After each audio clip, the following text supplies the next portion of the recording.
Aam Aadmi MP Swathi Maliwal தாக்கப்பட்ட விவகாரம். டெல்லி முதலமைச்சர் அரவிந்த் கெஜ்ரிவாலின் உதவியாளர் பிபவ் குமார் கைது. வாக்கு வங்கி அரசியலுக்காக தேச பாதுகாப்பில் சமரசம் செய்து கொண்ட மம்தா. பாஜக தேசிய தலைவர் ஜே.பி. நட்டா விமர்சனம்.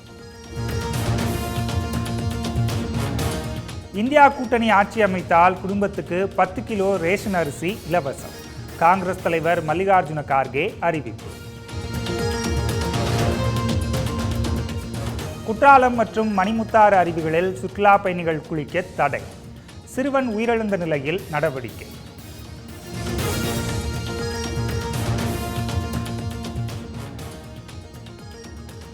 ஆன்லைன் சூதாட்டத்துக்கு கடந்த 3 நாட்களில் 2 பேர் பலி.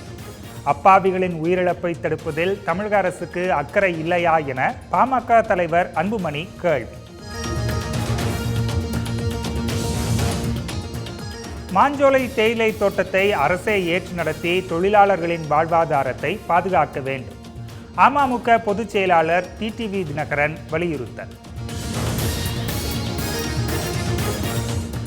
100 நாள் வேலை திட்டத்துக்கான ஊதியம் 319 ரூபாயாக உயர்வு. அரசாணை வெளியிட்டது தமிழக அரசு.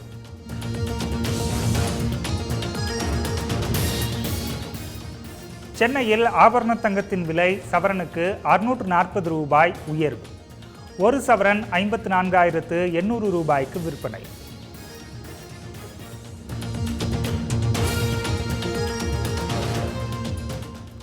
திருப்பதி ஏழுமலையானை வழிபட 5 கிலோமீட்டர் தூரத்துக்கு வரிசையில் காத்திருக்கும் பக்தர்கள். தேவையான அடிப்படை வசதிகளை செய்து தருமாறு தேவஸ்தான நிர்வாகத்துக்கு கோரிக்கை. கள்ளக்குறிச்சி மாவட்டம் சவேரியார்பாளையத்தில் ஏரியில் கொத்து கொத்தாக செத்து மிதக்கும் மீன்கள்.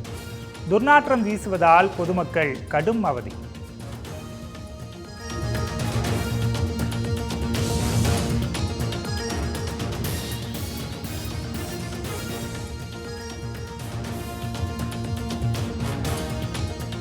அம்பாசமுத்திரம் அருகே வேம்பையாபுரம் கிராமத்தில் பொதுமக்களை அச்சுறுத்திய சிறுத்தை.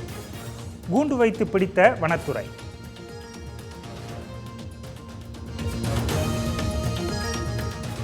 ஆம்பூரில் தனியார் மருத்துவமனையில் தைராய்டு அறுவை சிகிச்சை செய்த பெண் சிகிச்சை பலனின்றி உயிரிழப்பு.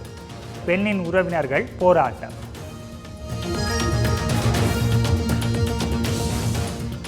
தூத்துக்குடியில் மீன்வள பல்கலைக்கழக முன்னாள் துணைவேந்தர் வீட்டில் 100 சவரன் நகை கொள்ளை.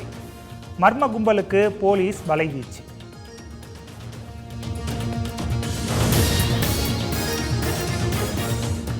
மதுரை அருகே சொரிக்காம்பட்டியில் பிரம்மாண்டமாக நடைபெற்ற அசைவ உணவு திருவிழா.